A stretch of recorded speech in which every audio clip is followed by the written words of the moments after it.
게이머에게 있어 4, 5월은 좀 미친 시기입니다. 고티를 노리는 대형 게임사들이 점점 빼는 사이 인디게임들이 치고 올라오는 시기죠. 물론 그 사이에도 고티를 노리지 않는 게임이나 내가 지금 출시하면 네가 뭘 할 수 있냐는 식의 게임들이 나오긴 하지만 대부분을 차지하는 건 인디게임들이죠. 솔직히 말하자면 이 시기에 게임을 고르는 건 거의 가차나 다름없습니다. 갓겜, 평겜, 똥겜을 뒤섞은 주머니 속에서 트레일러라는 표지를 보고 뽑는 도박 말이에요. 하지만 숙련된 리뷰어인 저는 이 험난한 시기에도 좋은 게임을 골라내는 비책을 가지고 있죠.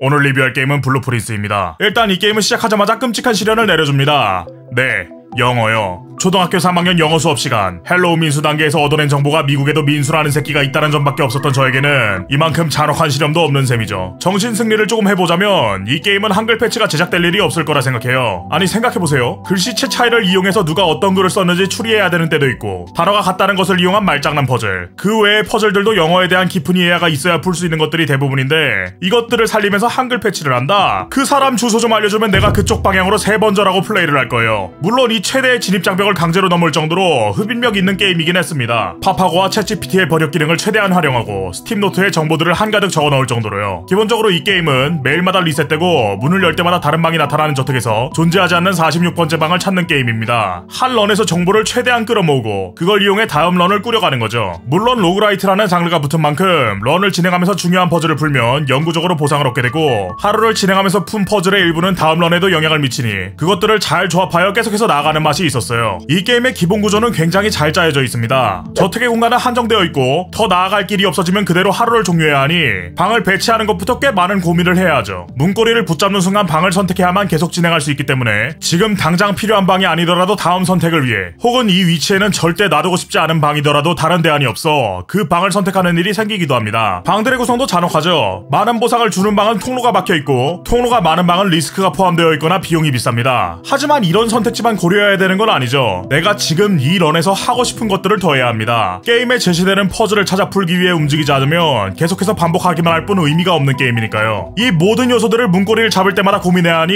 그 게임이 어떻게 재미없을 수가 있겠습니까? 물론 근시온 노인네처럼 뭐가 나올 때마다 번역기가 해석해줄 때까지 멀리서 실눈을 뜨고 바라봐야만 했지만요. 꽤 괜찮은 게임이지만 이 게임에도 골치 아픈 것들은 있습니다. 랜덤 요소 말이죠. 이 게임은 퍼즐을 풀기 위해 특정한 방을 요구하는 경우가 많아요. 예를 들어 연구소의 퍼즐을 풀기 위해서는 보일러룸이 필요하고 각종 물과 관련된 시설들은 펌프룸이 있어야 수위를 조절할 수 있습니다. 근데 몇 번을 해도 그 방이 안 나온다? 단순히 이렇게 시도해볼까 하는 것조차 안 된다는 거예요. 그게 언제 나올지도 모르는 거고요. 물론 그 퍼즐을 푸는 동안에도 다른 여러 방들을 접하고 다른 퍼즐에 대한 힌트를 얻을 수는 있습니다. 영구적 요소들이 해금될수록 좀 더 편하게 퍼즐에 접근할 수 있기도 하고요. 하지만 문제가 완전히 해결되는 건 아니고 이 영구적 요소가 해금되는 빈도가 너무 드물어요. 이게 어느 정도냐면 새로운 방을 해금할 수 있는 드래프팅 스튜디오라는 방이 있거든요. 근데 그 방이 13시간 플레이하는 내내 단 한 번 나왔다니까? 저는 이 방이 한 번 나타나면 다시는 나오지 않는 건지 아니면 다시 뜨는 건지 알 수도 없어요. 왜냐? 다시 본 적이 없으니까. 이 빈도가 좀 더 잦았으면 지루하게 느껴지는 시간들이 좀 더 짧았을 텐데 말이에요. 결국 저도 엔딩을 보기는 했지만 이 게임의 모든 퍼즐을 풀어내는 건 포기했어요. 분명히 풀어내는 순간 값지게 느껴지는 퍼즐들이 몇몇 있었지만 퍼즐이 풀려갈수록 막다른 길도 늘어가니